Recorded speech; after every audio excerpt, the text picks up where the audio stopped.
Now, I got a guilty little pleasure I'm going to tell you all about this morning. If you got kids, you might want to earmuff them. I don't know. It's your call. You're the parents. You grown people. Y'all decide to do what you want to do. I'm just going to tell you about my guilty little pleasure. Here it comes. Whether it's on the Facebooks or the Instagrams or the TikToks. TikTok is my favorite. There's this little dirty secret I'm going to tell you about. You can find neighbor disputes. And it's the most entertaining thing to watch on the planet. I love it. So you know what I'm talking about? So if you have no idea what I'm talking about, you're missing out. I'm awakening you to something. You know, there's people that document their disputes they have with their neighbors on the social media platforms. And they'll take videos. And so obviously the first time that the dispute happens, they don't have the video of that because they didn't know it was going to be so entertaining. However, once you fast forward a little bit, the second or third time, they start to figure out, you know what, I'm going to put this person on the World Wide Web. I'm going to broadcast this just complete ridiculousness that's happening. And so let me tell you just a couple of my favorites that I have come across. And I think, we could just do a TV show. That's what they really need to do. We just need to have a TV show of neighbor disputes, just called I Hate My Neighbor. And I'm telling you, it would be an incredible TV show. So my favorite are the property line disputes. You know, when you get some houses, they're real close together, and there's just this little small piece of, like there's a driveway here and a driveway here, and there's like the size of this aisle, there's a little strip of grass, just a little strip of grass right in between two driveways. And the property line splits right down the middle, right? Like that's the way it's supposed to, at least in theory, one side is theirs, one side is the other person's. And so I've seen it where there's this one where this neighbor had this car, and it was a dirty-looking car. Like, they just didn't wash it. Like, they were in this real, fancy neighborhood, and they were like, hey, you got to wash the car. And I'm like, no, I ain't washing my car. And so this neighbor got so upset, like, I said, I'm putting up a fence. I don't want to look at that stinking, ugly, nasty car. They could have just walked over there and put wash me on it at their fingerprint, and that would have solved the whole thing. Everybody washes that off. Nobody washes that off. You do it in my truck, it's just staying. You know what I'm saying? It's just out of spite. And so they just decide, I want to put up a fence, right? And so they go through the HOA thing, and all of a sudden they put up this fence, so they ain't got to look at this car that's sitting in the driveway next to them.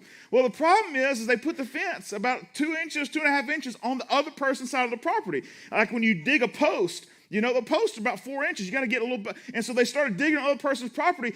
And so they come out, they're like, hey, you can't put this fence up. Like, I got an HOA letter right here, says I can put the fence right here. Like, no, you can't. It's my property. All of a sudden the police are called. And the police are called, and there's posts in the ground, and there's post hole diggers. It is fantastic. There's 6 or 7 parts to this thing. You got to go see it.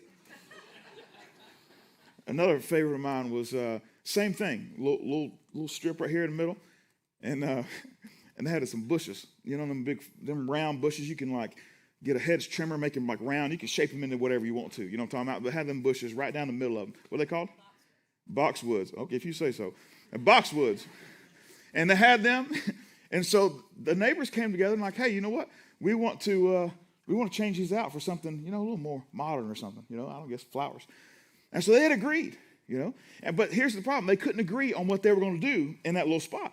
Like one person wanted to do one thing. I can't remember the details. One person wanted to do the other. And so they couldn't agree. So like, we're just going to leave them. Well, the other neighbor that initiated it was like, no, that's it. I want something different. And so what they did is they took their hedge trimmers, and they got on the property line, and they just went right down the middle of them bushes. And so all of a sudden, you got this green round, like you're picturing it. When you look from the end of the street, you got this green, perfectly round bush, and then just this flat ledge.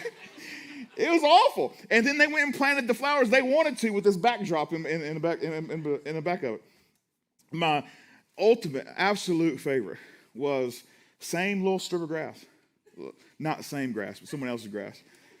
I'm telling you, this is so good. One of them, it wasn't Bermuda grass. I know all things Bermuda grass. It wasn't Bermuda. It was some other kind of grass. But one of the guys wanted to cut it 3 inches. The other guy wanted to cut it 2.5 inches. It started with one neighbor cutting all the grass. And they were like, hey, don't cut my side of the grass. I don't cut it that height. I cut it this height. And so the guy was like, I want it a little higher. And so all of a sudden, then you had this little 1/2 inch difference. And so they were getting upset, like, hey, you cut your side, I'm going to cut my side. Don't touch it. And the other guy was like, it looks stupid. It looks stupid that way when we got like this hanging out. And so they start going back and forth about it. Well, they're going back and forth. The police is called over people cutting someone else's grass. And then all of a sudden, and it was just 2 women going at it, by the way. There wasn't, I don't know what you're picturing, but 2 women talking about the grass cutting the size of the lawn. Finally, the husband said, enough with it. Came out, he dropped the deck on his little push mower, and he scalped that bad boy. The problem is he wasn't in a perfectly straight line, so he kind of did a little bit like this. That's what happens when you're angry. You ain't all that straight. And all of a sudden, he went on and said, so police got called because he scrapped someone else's grass. It was fantastic, I'm telling you. I don't know if you've noticed or not. People get angry about the smallest things. And while it does provide for my entertainment, if we really want to take a really good look, that's probably not the best answer. While I would hate for my entertainment to leave, to go away, I would not want that. It's probably not best. We got an anger issue in our society. We got an anger issue. Why are people so angry? Why is it? Maybe it's because people are misunderstood. Maybe people have assumed the worst intentions from someone, and so they automatically get angry when they see someone do something, but they misunderstood why they did it. Maybe that's it. Maybe it's unmet expectations. We have these expectations, we have these desires, and someone doesn't fulfill them, doesn't live up to them. When I talk with couples, a lot of times it's the unspoken, unmet expectations that's the root of a lot of issues. You know, someone was brought up a certain way, and so they just assume this is the normal thing for the way a house should work and the way these things happen. And that expectations never communicated with spouse, and all of a sudden their worlds collide, and those unspoken, unmet expectations cause a lot of issues. Maybe that's why people are angry. Maybe it's just the lack of control, the lack of discipline. We are so used to being able to get whatever we want, whenever we want. I mean, Amazon used to take 2 days. Now there's a lot of things, it's just 1 day, because it's like, we can't wait 2 days. Give it to me now, you know? It happens so fast, and we're just not used to it. Not only am I seeing that everyone is really angry in our world, and really quick to get angry about the smallest things, everyone also has a platform now if they want it. So not only can I get angry at the dumbest thing, not only can I get super angry at the dumbest thing, now I've been given a platform like Facebook or Instagram or TikTok or fill in the blank, whatever you want to call it.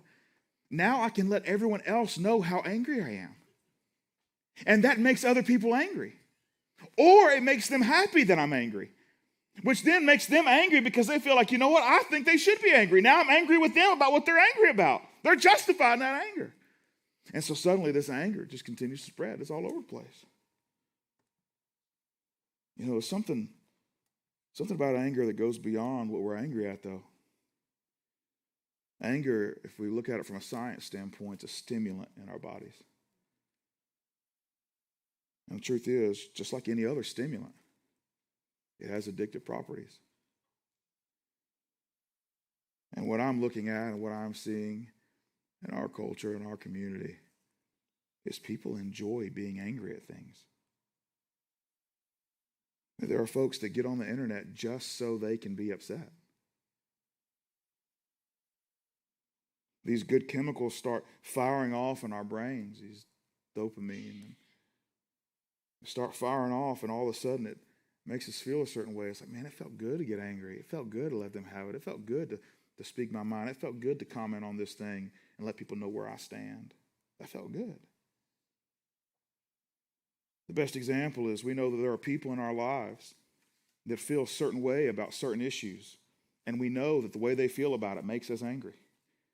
And so what do when we wake up in the morning? We go and we search for their profile on social media just to see what they did to make us angry, because we know it's going to. Like, I know what she's going to do. And she's going to post about it, and she's going to do this, and it makes me angry. Let me go look. You know? We're chasing it. We're chasing it. A lot of times we're revolving our worlds and our mental thought and the mental capacity we've got, and we're giving it. We're giving the very best of what we've got to try to figure out, how will I respond? What will my retort be? What will my comeback be? We put something out there, or we make it known on one of these platforms, and constantly we're checking to see who's going to respond and how they're going to respond. We all have those people in our worlds that are never happy unless there's a good crisis for them to be in the middle of. They go and search for it all the time. You know, anger leads to rage, and rage is a lot of times what we see with this online courage. Rage has an illusion of power. We often will take pride in the destructive potential of our anger, our strong emotions. We'll take pride in what we're so angry at and what we would do. At the end of the day, we're no longer driven by principle, but we're driven by what other people have done. If we were driven by principle, it wouldn't matter what anyone has done to us. We would say, you know, I've got principles in the way that I respond and I react into the world. I've got principles that I stand on, and this is the way I'm going to behave, and this is the way I'm going to interact. However, what happens is that someone does something that's inappropriate or does something that's rude or something that's completely just wrong. And so then we begin to justify in our own minds, like, well, now I've got to do something back. And if I were to stand on principles, I wouldn't respond this way, but that's not going to teach them a lesson. And they've got to be taught a lesson, so I need to respond this way. And suddenly other people's actions are dictating what we ought to be doing. Anger has become a pretty huge issue for us. I think when we begin to ask the question, let's start at the macro level. Let's start at 30,000-foot view of the church. Do we think it's good if people who are disconnected from Jesus, if when they think of the church, they think about how angry we are? Now, let's think about it at the micro level. Like, let's take it down to ourselves. Do you think it's good if there's anyone in your life who, when they think of you, just thinks, you're always upset. You're always drama. You're always something. You know? And then we've got folks in between that are not that. Like, well, what do I do? I don't think anyone thinks I'm drama. I'm about as mellow as... In fact, most people want me to be more drama because I don't care about anything. You know? I'm just chill. Well, there's a guy by the name of James. James is the little brother of Jesus, half-brother of Jesus. And James is leading a church, a pretty well-known church in the first century. And he has something to say about this. Now, what's interesting about when we look at the words of James is that James is pretty unique. James grew up thinking that his brother Jesus was a fraud. He thought Jesus was crazy, like just completely nuts, which makes sense. I mean, if your big brother thought he was God, you would think, I mean, that's just typical firstborn, right? Isn't that the way it usually works? So he grew up just thinking, yeah, Jesus is nuts. You know, he's drank the wrong Kool-Aid too many times, you know? And it's not until Jesus is put on a cross and crucified and then resurrected that James actually changes his mind about who Jesus is. So we get a really unique perspective, and that this guy grew up into his entire adult life thinking one way, and then completely changes that. He actually does believe that his older brother is the Son of God because of what he sees on the cross and the resurrection. And so when James talks, I think it carries a lot of weight. He says this in his book that he wrote in James chapter 1, verse 19 and 20. He says, "My dear brothers and sisters, take note of this. Everyone should be quick to listen, slow to speak, and slow to become angry. Because human anger does not produce the righteousness that God desires." Let me read verse 19 again to you. "My dear brothers and sisters, take note of this. Everyone should be quick to listen, slow to speak, and slow to become angry." So let me ask the question. So let me back up. I want to ask a few questions. But I want to kind of see, does this apply to us? And can I make a logical connection here between those three phrases, quick to listen, slow to speak, slow to become angry? Can I put a little pins to draw us why this makes sense, and then you can decide at the end whether it makes sense or not. We asked the question, first, James, you put it in series, like one sentence here, quick to listen, slow to speak, slow to become angry. Why would we want to be quick to listen? Why? If this is the solution for the unhinged anger that our culture and our society is experiencing, if this is going to be part of the solution, why should we be quick to listen? Well, quick to listen might not change your mind in the midst of conflict. Being quick to listen might not change your mind. In fact, it might just confirm, even more so, what you had already decided. However, it could change your approach.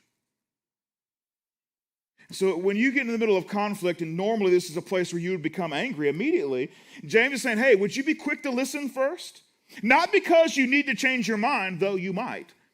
However, in the process of listening, you might decide, you know what, you are proving my point. However, what I'm also learning as I'm listening to you speak, that if I actually want to change your mind, I'm probably going to have to do something differently than what I was anticipating doing when I first, started in this little fight we were in.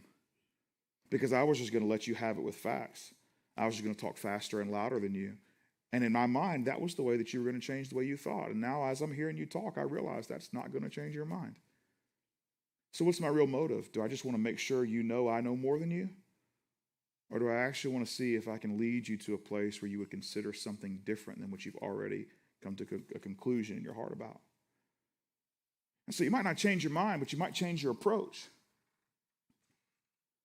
You see, what we receive as we listen informs our approach as we move forward. And the truth is, when we move forward, it will be communication, whether nonverbal or verbal, whatever it is, or on social media. And at the end of the day, the responsibility of clear communication in conflict is always on the communicator, not the receiver. Now, I know you might say, well, that's fine, but at the moment, if I'm listening, I'm the one receiving, and it's on their end. Here's the deal. This is why Jesus just kind of takes the world that we live in and completely dismantles it and rebuilds it in another way. Jesus is always saying, hey, here's the deal. If you want to follow me, you're going to learn really quickly that the responsibility is always on the Jesus follower. It doesn't matter. That if you're the one listening, the responsibility is for you to listen. And if you're the one that gets to communicate in response to what's been told to you, then you are still responsible. He's saying, hey, if you're going to be a follower of me, then you're going to embrace this idea of a greater responsibility in the community that you live in. Because I want to raise the bar on the expectations for you. And so as we listen, if we are quick to listen, then as we're gathering this information, whether it changes our mind or not, for sure it informs the approach that we have after they're done talking or whatever they're done doing in our direction. We might ask the question, though, why do I have to listen intently if they aren't communicating the way I want to listen? Well, again, because Jesus wants to raise the bar on all of us. The heart behind our information, if we want to give it in the midst of conflict, ought to also be, if we were to break it down into some specific, really short language, would be the heart behind our information ought to be to make known, not to just make it available. So if we're going to communicate something back, we're going to be quick to listen to kind of figure out what is our approach going to be. Then when we begin to kind of, whatever our response is going to be, whether it's in the moment or maybe it's later or maybe it's online, whatever it's going to be, the heart behind what we need to do is I don't want to just make available my response. I want to make known my response. In other words, I want it to be received.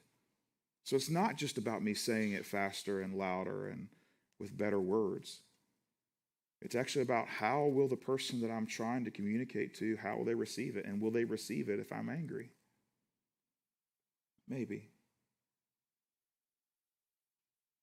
When we try to break down the idea of listening, and we ask ourselves, well, how do you listen?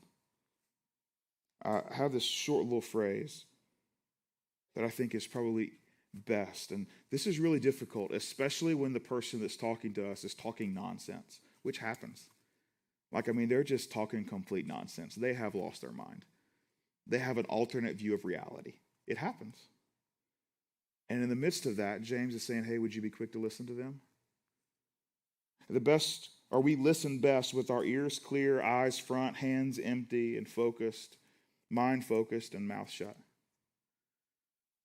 We really want to talk about it. What does it look like to listen? Ears clear, eyes front, hands empty, mind focused, and mouth shut. Ears are tuned to the voice in front of you. Eye contact, eye to eye. Hands empty. Maybe you need a fidget spinner, but for sure you don't need your phone. Your mind focused on note-taking, not necessarily to learn more information, because sometimes people just talk like it's nonsense. So it's not to inform oftentimes, but it's just to learn. How can I best respond? Now, sometimes there are moments when we do learn something we didn't know, where there was information that we didn't have the privilege of knowing ahead of time. And we can pick up on that when our mind is focused. And mouth closed, like for real. Don't sit there while someone's talking and have your mouth open. Like, it just looks weird, you know? But also, it's not just that it looks weird. You know what I'm talking about? And I do this all the time. Like someone's having a conversation with me, I already know what I'm going to say. And so I'm looking for the break in their sentence for me to go ahead and let them know what is such a gift that I have to give them. And so as I'm sitting there listening to them, my mouth will open. I'm like, well, they're not done. Not done. Not done. And then all of a sudden they'll start whining out. I'm like, you know what I'm talking about? And you don't want to do that. Like that's not listening. You know what I'm saying? That's not listening. So if we have a why, if it makes sense, why should we be quick to listen? Then the next question, I guess, would be, if we have a decent idea of that, why should we be slow to speak? Well, that's simple. This is the first step in making quick to listen actually possible. In fact, it's only possible. It's only possible if you're slow to speak. You can't listen and speak at the same time. And maybe we're asking the question, why would I listen if I already know the answer? There's this section of the Bible called wisdom literature, and it's a few books, and there's one little, and they're like these short little pithy sayings that you can put on a poster or like on a, I don't know, you can put it on whatever you want to. And one of them says this, Proverbs 18:13 says, to answer before listening, that is folly and shame. You see, we could be missing some information. There's a modern proverb that says, better to keep your mouth shut and be thought a fool than to open it and remove all doubt. There are those moments in our lives when we just don't have the full picture. Yet our mouth likes to think that it does. And so we begin going off on something that we actually don't know everything about. One of the life rules that I have, it's a life rule that I borrowed from one of my undergrad professors, and it stuck with me ever since my first year of Bible college. He was talking about when he deals with people. Seldom is the issue the issue. Oftentimes what we hear or what we see or what we gather is not the actual issue. This is the overflow of the issue. And so the cup of conflict was already to its brim. It was already at the top. And now what you're hearing is just the overflow because this is the last thing that went in and now it's spilling out. And you haven't even gotten to the bottom of the cup of where the issue actually started. But the problem is the person in front of you that's letting you know what the issue is, they don't want to go all the way down to the bottom of the cup right now. They're angry about the overflow and the spill and the mess that it's making in their life. So unless you're willing to be slow to speak and quick to listen, then you might miss what the real issue is. So many times when I talk with married couples that are having trouble, seldom is the issue the issue. What we talk about on week 1 is rarely what we're talking about 4 weeks later. Because we got to get to the bottom of the cup. Our mouths can get us into trouble. Proverbs 10:14 says, the wise store up knowledge, but the mouth of a fool invites ruin. If that were to be written today, it would say the wise store up knowledge, but the mouth or social media of a fool invites ruin. Quick to listen, slow to speak. And then he gets to the thing we started talking about, slow to become angry. You see, we got to make a pretty enormous distinction. I guess maybe the phrase that I would put with it is the right action is always better than righteous anger. The right action is always better than righteous anger.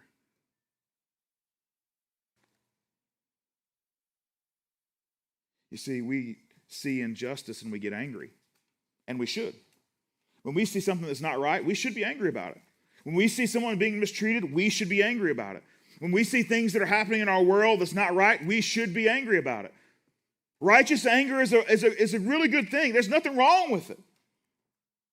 The problem is, a lot of times our righteous anger just turns into righteous posting and never righteous action. Or we convince ourselves that our righteous anger leading to righteous posting, that actually is action, but it's not.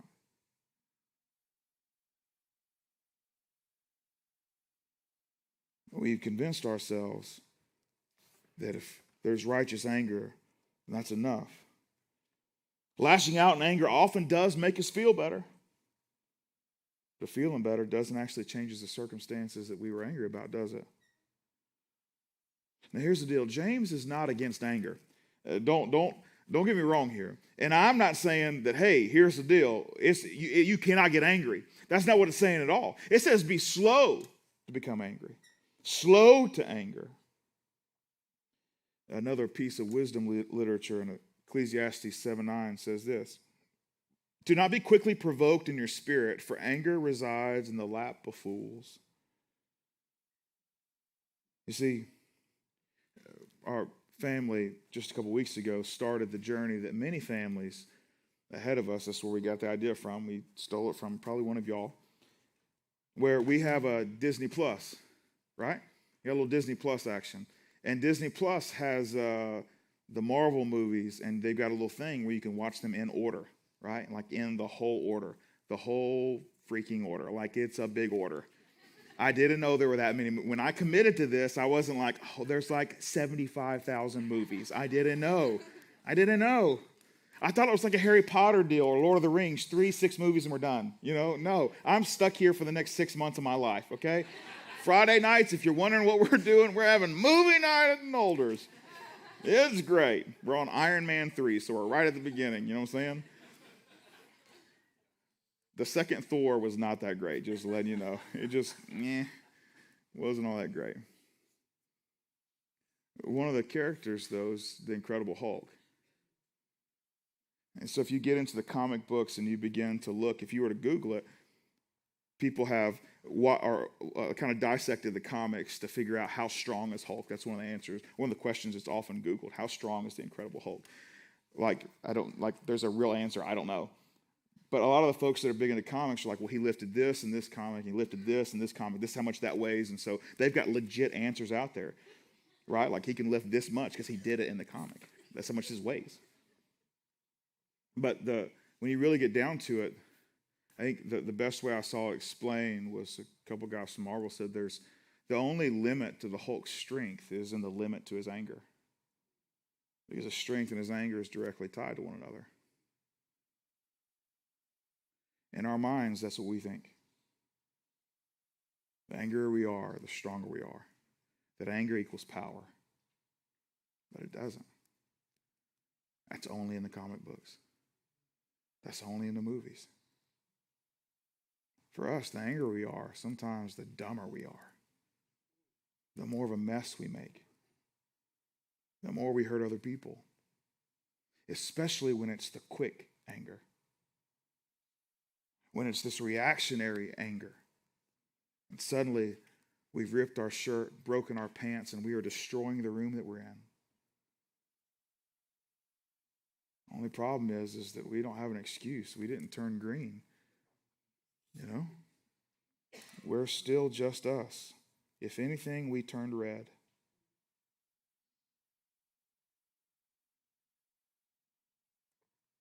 But he doesn't say don't be angry. He says be slow to anger. Now, he doesn't just end there, though. I know I read verse 19 to you twice, but there's a verse 20 that really sums it up, and we're going to tie a little bow around this. Verse 20 says, and be slow to anger, because human anger does not produce the righteousness that God desires. Human anger. In other words, the way that everyone else gets angry, this is what James is trying to say. Hey, the way that all of us know how to get angry, that type of anger doesn't produce the righteousness or the right things in our world that God desires. So he says, there's a different kind of anger that I want to call you to. It's even better than righteous anger that sometimes we do when we virtue signal on online, and that's all we do. That's the most we've gotten involved in an issue is a little post here or there. We've done nothing else other than that, and so that's our little righteous anger, virtue signaling that's absolutely nothing other than making other people angry. We've actually done nothing. He says, hey, there's a different way to get angry. And it's quick to listen, slow to speak, slow to become angry. Because the real truth is that anger has a purpose. It's a catalyst. It's a catalyst to let us know that something needs to change. It's a catalyst to let us know that something needs to be done. Question's what? And when? And how? And every once in a while, blind squirrel finds a nut. And in that middle of that moment where we react instantaneously, we do get it right. There are exceptions. But most often we don't. Most often our immediate reaction, if we had slowed down a moment, would be completely different. So the question becomes, how do I teach myself to slow down? Because if you're like me, this is a huge problem. And it has been my entire life. Now, I really started working on it about 6 or 7 years ago. And it's been a long journey. But that's me. When I mess up, that's usually where it is. When I do have a huge mess up, that's where it is I get angry so fast. And I have the ability to typically talk faster and use words might confuse you and get emotional with someone, and I'm louder. And it's wrong. It's wrong for me to respond to someone that way. It's wrong for me to look at someone else that God created and treat them that way. Even if I'm right, the way I'm doing it makes me wrong. So the question is, how do we teach ourselves not to react? Especially if you're like me and you feel like it could be a gift. You know, I'm good at this. Well, I've got a pretty terrible answer for you. But to set up the answer, because you're going to be so underwhelmed by this answer, I want to remind you of something that every single one of you, I bet, has an idea of where we're going as soon as I say it. You got to wax on and wax off. When I was watching Karate Kid growing up, I hated that part of the movie. I was like, can we get to the karate contest? Can we get to someone, can someone else, like why are we watching this guy wax cars? This is the most boring part of the movie. Can we fast forward? Right? You know what I'm talking about? Wax on, wax off. Or, dang son, paint the things. You know what I'm talking about? Paint the house. I have terrible accents. I'm no good. But it's that monotonous work. There's no quick fix. This is not a, hey, Clint's got this 4-word sentence that I'm going to, tattoo on my heart so that I can remember what's best and what's good. Like it doesn't have that. I'm going to tell you what you should do, and it's going to feel like you're Daniel's son, and I get to be Mr. Miyagi for a second, and we're going to wax on, wax off. Except it's not going to be a second. It's tedious. You got to invest in the words of Jesus. If you want to respond like Jesus, you've got to know how Jesus would respond. I tell you the simplest way is there's a book called Matthew, who was written by a really good friend of Jesus. A guy who was completely disconnected, and Jesus walked up to him at his tax collector table and said, hey, you should come and follow me. And Matthew left his occupation and gave everything up and went to follow Jesus.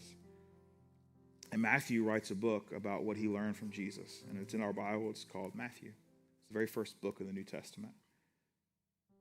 And in Matthew chapter 5, 6, and 7, Matthew writes down the very first public address that Jesus gives.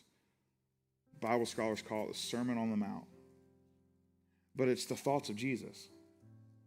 And it covers an enormous amount of subjects in this little 3-chapter thing.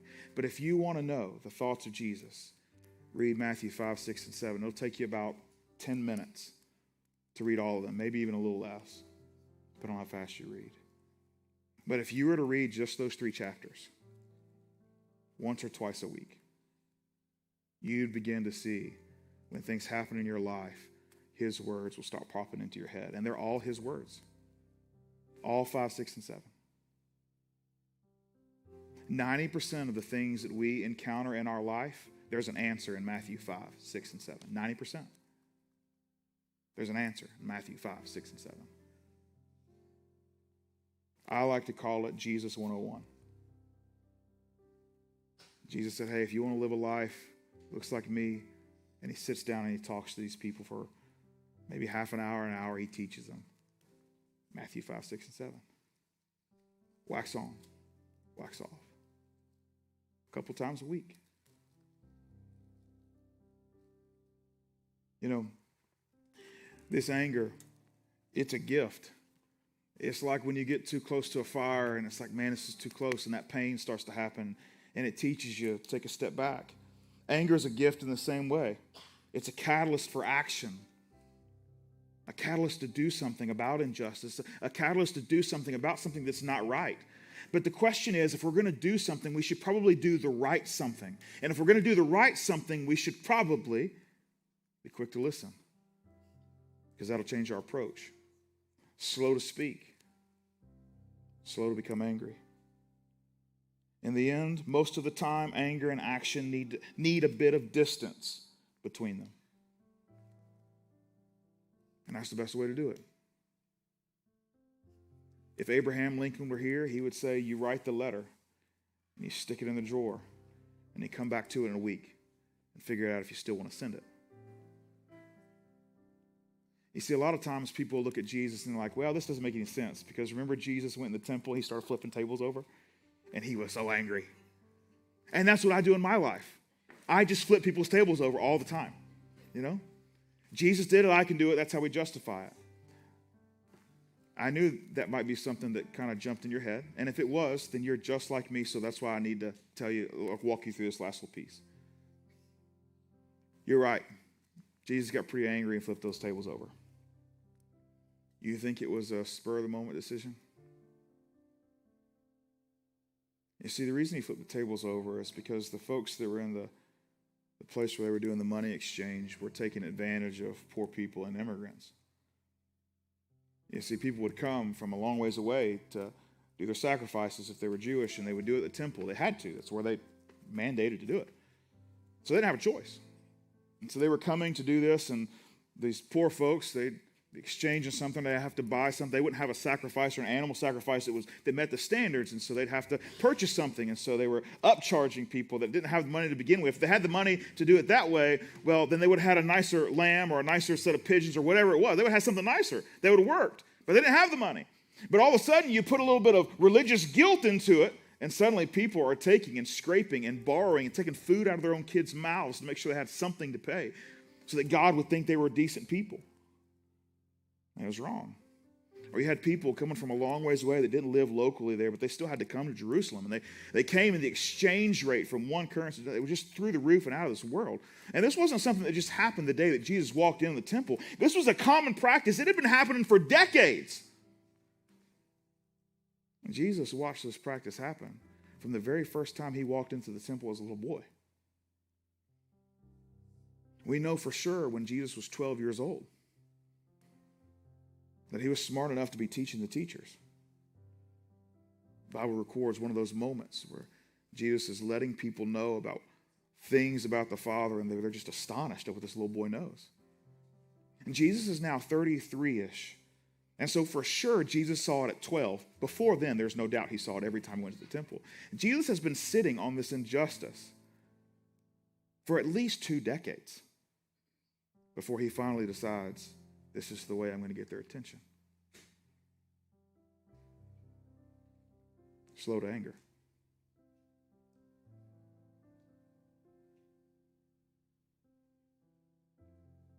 That's the best way for us to go forward. It might end up with us flipping tables, but only after we've been quick to listen, slow to speak, and slow to become angry. Because our anger does have a purpose, but it's to make change, not just to show people we're angry. It's to make things better, not just raise the awareness of the people around us that we're upset. It's to change hearts and minds. It's to motivate us to do something different, not to belittle the people on the other side of the issue. Quick to speak. Quick to listen. Slow to speak. Slow to become angry.